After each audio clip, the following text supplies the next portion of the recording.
이사야 29장 9절로 16절 말씀은 하나님의 선민이라고 하는 유다 백성들의 영적인 상태를 보여주고 있습니다. 인간은 영과 육으로 지어졌습니다. 그러나 이 땅에 사는 동안 육을 입고 사는 자이기 때문에 자연적으로 육신적인 일에 초점을 맞추기가 쉽습니다. 하지만 우리 하나님의 자녀들은 영적으로 거듭난 자입니다. 그렇기 때문에 영적인 상태에 민감해야 한다고 믿습니다. 지금 과연 여러분의 영적인 상태는 어떻습니까? 한번 생각해 본 적이 있으신가요? 나의 영적인 상태가 어떤가? 오늘 히스기야 왕 당시에 유다 백성들의 영적인 상태를 살펴보면서 이 시대를 살고 있는 우리들의 영적인 상태를 점검하는 복된 시간이 되기를 간절히 축원합니다. 하나님의 택한 백성에도 불구하고 그들이 징계를 받을 수밖에 없는 처지에 놓여 있었던 결정적인 이유가 뭐냐? 한마디로 말하면 영적 타락이었습니다. 오늘 이런 관점에서 이 본문을 통해서 하나님이 주는 음성을 듣기를 원합니다. 첫째로 그들은 영적 소경과 영적 무지의 자리에 빠져 있었다. 그렇게 말하고 있습니다. 인간이 어떠한 분야를 새롭게 배우고 지식을 얻기 위해서는 몇 가지 조건이 필요합니다. 먼저 교사나 혹은 책이나 어떤 도구와 같은 지식을 전달해 줄 매체가 필요하죠.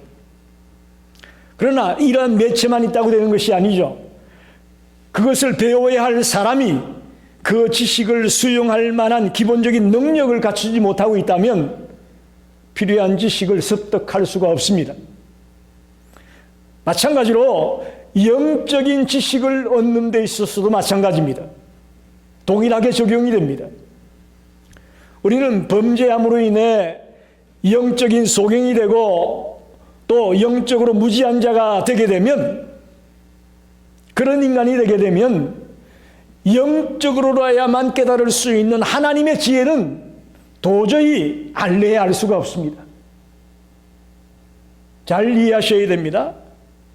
내가 영적 소경이 되고 또 영적으로 무지한 인간의 자리에 놓여 있다면 아무리 노력을 해도 하나님의 지혜를 깨달을 수가 없고 배울 수 없다는 것입니다. 오직 신령한 일은 신령한 것으로야만 분별이 가능한 것입니다. 따라서 지금 유다 백성들이 영적 소경의 자리에 빠져 있는데, 그들이 아무리 많은 하나님의 말씀을 듣더라도 또 하나님이 주어도 그들은 깨닫지 못합니다. 또 듣지를 못합니다. 그래서 아무 소용이 없게 되는 거죠. 영적 소경에게 아무리 좋은 하나님의 말씀을 외쳐도 아무 소용이 없단 말입니다. 마치 글을 읽을 줄 모르는 까막눈에게 컴퓨터가 무슨 소용이 있겠습니까? 그와 똑같은 현상이 지금 유다 백성들에게 일어나고 있는 것입니다. 예수님 당시에도 바리새인들이 그러했습니다. 그들은 영적으로 눈이 멀어서 그리스도의 말씀을 이해하지 못했습니다. 그러자 예수님이 마태복음 22장 29절에 보니까 이렇게 말합니다. 너희가 성경도 하나님의 능력도 알지 못하는 거로 오해하였다. 성경도 하나님의 능력도 알지 못했다고 그들을 지적하고 있습니다. 어느 시대에 또 어느 곳에 살고 있든지 간에 영적으로 소경인 자는 동일하게 이런 상태에 놓여 있을 수밖에 없습니다. 오늘 본문 10절을 보게 되면 대저 여호와께서 깊이 잠들게 하는 영을 너희에게 부어주사 너희의 눈을 감기셨음이니 그가 선지자들과 너희의 지도자인 선견자들을 덮으셨습니다. 그렇게 말합니다. 하나님이 그들의 눈을 감겼다. 무슨 얘기냐면 9절에 이런 말이 나오죠. 유다 사람들이 소경이 되고 마치 술 취한 자같이 비틀거렸다라고 되어 있습니다. 소경이 되고 술 취한 사람처럼 비틀거리게 된 이유가 뭐냐? 영적인 소경이 됐기 때문이다, 그런 말입니다. 하나님의 계시를 깨달을 수 없기 때문에 그렇다, 그런 말입니다. 아무리 선지자요 선견자라고 할지라도 영적 소경이 되니까 하나님의 계시를 듣지 못하고 깨닫지 못한다, 그런 말입니다. 특별히 여기 잠들게 하는 영이라고 나오죠. 잠들게 하는 영을 통해 눈을 감겼다. 진리에서 멀어지게 하고 밤의 표상이 되는 죄악의 길로 인도하는 어둠의 세력을 말합니다. 더 쉽게 말하면 사탄을 지칭한다고 말할 수 있습니다. 사탄의 세력이 잠들게 하는 영으로 유다의 지도자들을 어둡게 했다는 것입니다. 우리가 하나님의 말씀을 따르지 않으며 하나님의 말씀을 거부하면 그것으로 끝나는 게 아니에요. 잘 들으셔야 됩니다. 내가 하나님의 말씀을 듣지 않고 거부하면 그걸로 끝나면 좋은데 그것이 아니고 더 악하고 어두운 영이 사탄의 세력이 나를 지배하게 된단 말입니다. 그게 문제예요. 나는 내가 하나님 말씀 순종 안 하고 내가 좀 잘못하고 그거 그대로 그냥 that's it. 그렇게만 되면 좋겠는데 죄송하지만 그렇게 안 된다는 거예요. 그런 우리들은 사탄의 밥이 되어져서 사탄의 놀이개가 되고 정말 깊은 악의 구렁텅이에 빠지게 되는 존재로 전락되고 만다, 이것입니다. 그러므로 우리 모두는 진리이신 하나님의 말씀을 또 죄의 자리가 아닌 의의 자리로, 거짓과 죄악의 언어가 아닌 의로운 언어를 습관화하는 그런 정결한 삶을 살려고 애쓰는 하나님의 자녀가 되어야 될 것을 믿습니다. 다시 말하면 우리 속에 있는 모든 죄악의 찌꺼기들을 하나도 남김없이 다 씻어내고 정결한 모습으로 나아갈 때에 이 영적 무지에서부터 벗어날 수가 있는 것입니다. 내가 지금 어디에서 떨어졌고 내가 지금 어떤 상태에 놓여 있는가를 깨닫고 철저하게 통회자복하며 주께로 돌아 나올 때에 우리는 영적 무지에서 벗어날 수가 있습니다. 저와 여러분이 오늘 말씀을 통해 영적 무지의 자리에서, 영적 소경의 자리에서 벗어나게 되기를 간절히 축원합니다. 두 번째는 입술로는 공경하나 마음은 멀리 떠났다. 즉 유다 백성들의 형식주의를 지적하고 있습니다. 13절을 보십시다.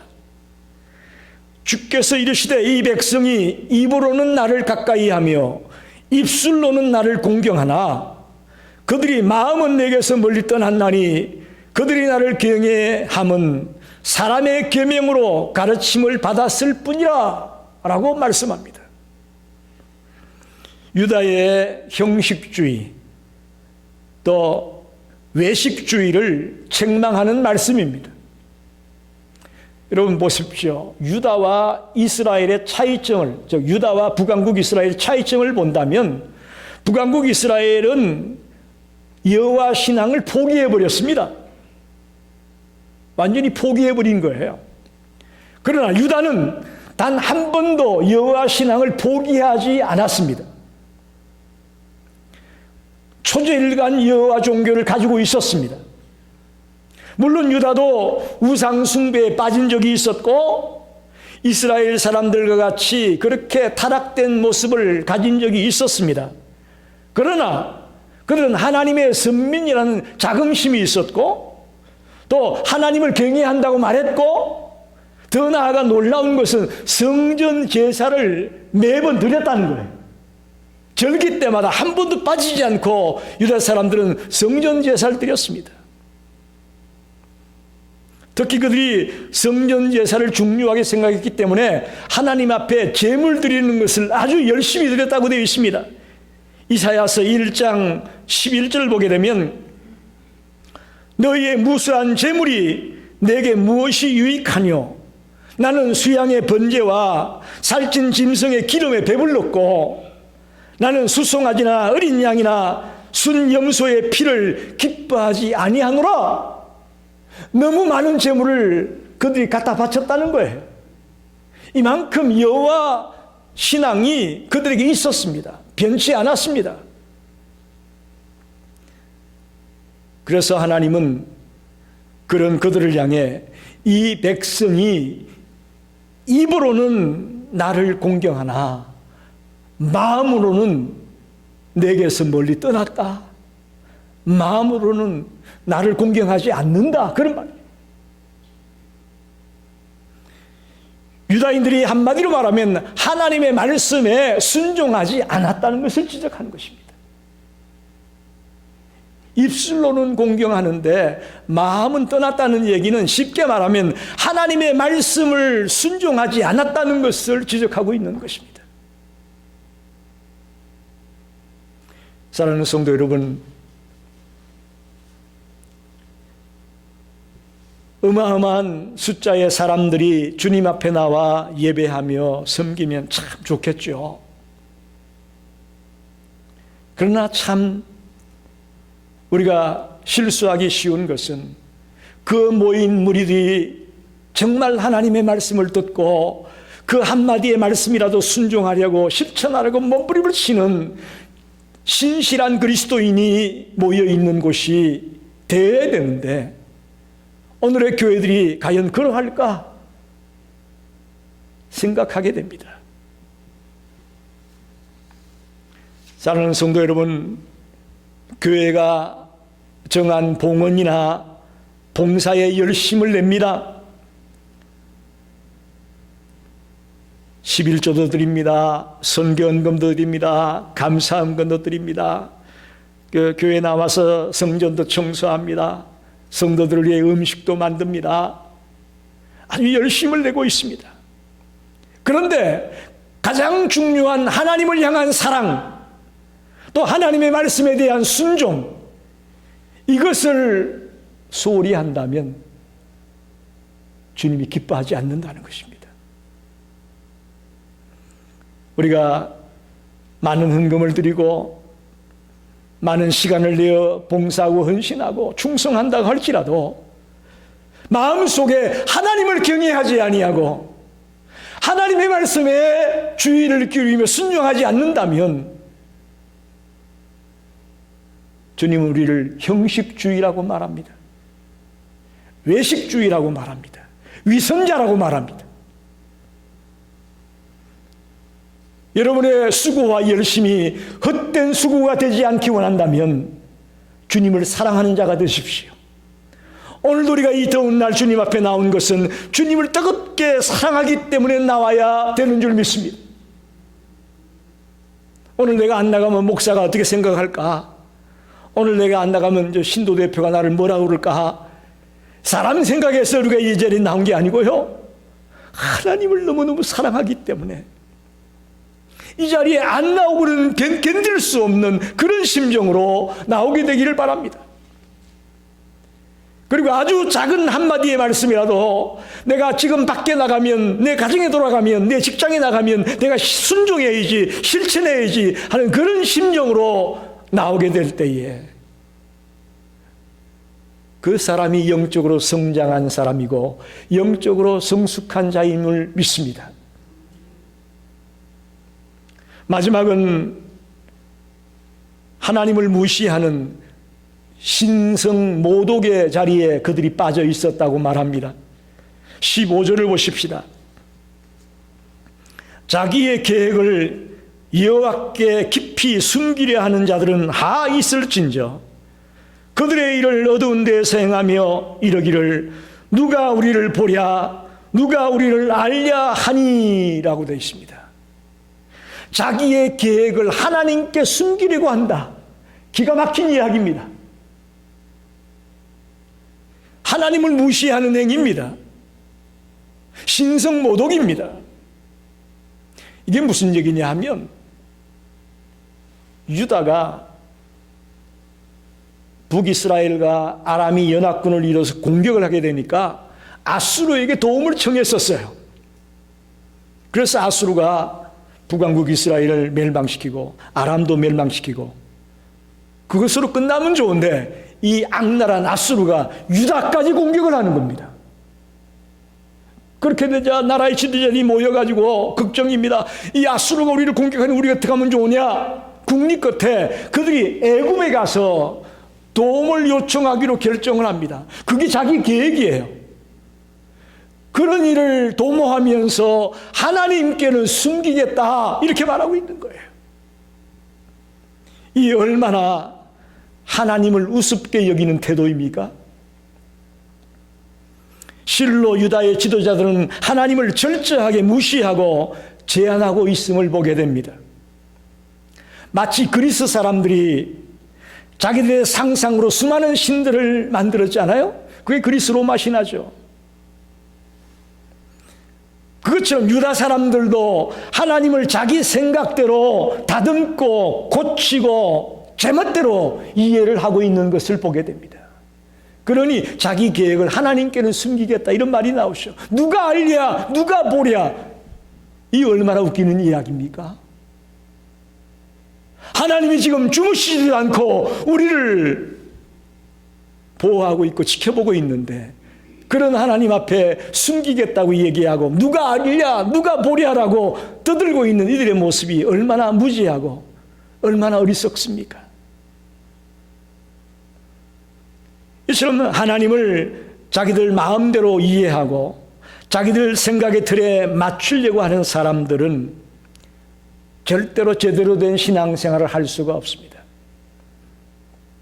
그들이 타락하고 넘어지는 것은 시간 문제라는 것입니다. 오늘 이 진리를 통해 뭘 깨달을 수가 있습니까? 우리가 바른 신앙 가질 수 있는 길은 바로 하나님을 아는 겁니다. 할렐루야! 내가 바른 믿음의 사람이 되기 원한다면 하나님을 바로 알아야 되는 거예요. 오늘 수십 년 교회를 다녔는데 하나님을 과연 바로 아는 자가 몇 명이나 될까 의심이 듭니다. 뭘 보고? 성도들의 삶을 보고. 우리가 하나님을 바로 이해하고 바로 인식하고 바로 믿고 있다면 우리의 삶이 달라지고 우리의 신앙이 달라지고 우리의 모든 것이 달라질 줄로 믿습니다. 여러분, 하나님은 전능하신 분입니다. 믿습니까? 하나님은 전지하십니다. 하나님 무소부재합니다. 하나님 자비롭고 긍휼을 베푸시는 분입니다. 하나님 어려운 분입니다. 하나님 마지막 때 심판주로 오실 겁니다. 이런 하나님을 믿고 고백하는 자라면 분명히 달라질 수밖에 없습니다. 여러분, 다윗이 성경 속의 많은 인물 가운데 가장 정직한 믿음의 사람으로 일컬어지고 있습니다. 가장 위대한 신앙인을 꼽으라면 다윗을 꼽는 사람도 많을 정도입니다.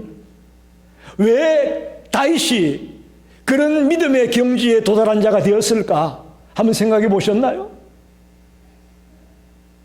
시편을 보게 되면 이건 다 다윗의 신앙 고백과도 같은 거예요. 다윗은 끊임없이 하나님을 이렇게 말합니다. 하나님은 창조자입니다. 하나님은 초월자입니다. 하나님은 전능하신 분입니다. 하나님은 전지하십니다.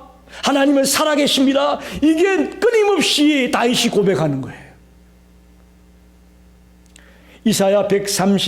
시편 139편 2절로 4절을 보게 되면 한번 성경을 봅시다. 주께서 내가 앉고 일었음을 아시고 멀리서도 나의 생각을 밝게 하시오며 나의 모든 길과 내가 눕는 것을 살펴보셨으므로 나의 모든 행위를 익히 아시오니 여호와여 내 해의 말을 알지 못하시는 것이 하나도 없으시니이다. 이게 다윗의 시예요. 내 생각도 알고 내 마음도 알고 내가 말하는 것도 알고 에브리띵 다 아신다는 거예요. 이게 다윗의 신앙이에요. 이렇게 하나님을 바로 하니까 다윗의 신앙이 바른 신앙의 사람이 된 거죠. 오늘 저와 여러분이 하나님을 무시하는 신성모독의 자리에 빠진다가 되지 않으려면 바로 하나님을 알아가야 될 것을 믿습니다. 더 뜨겁게 말씀을 읽고 묵상하며 바로 하나님을 알아가려고 몸부림을 치기를 바랍니다. 말씀을 정리합니다. 여러분, 혹시 여러분이 지금 영적 소경의 자리에 있지는 않습니까? 영적 무지의 자리에 빠져 있지는 않습니까? 입술로는 공경한다고 하면서 마음은 멀리 떠나 있는, 마음은 배신을 때리는 그런 자리에 들어가 있지는 않습니까? 그 전능하신 하나님을 무시하며 신성 모독하는 자리에 들어가 있지는 않습니까?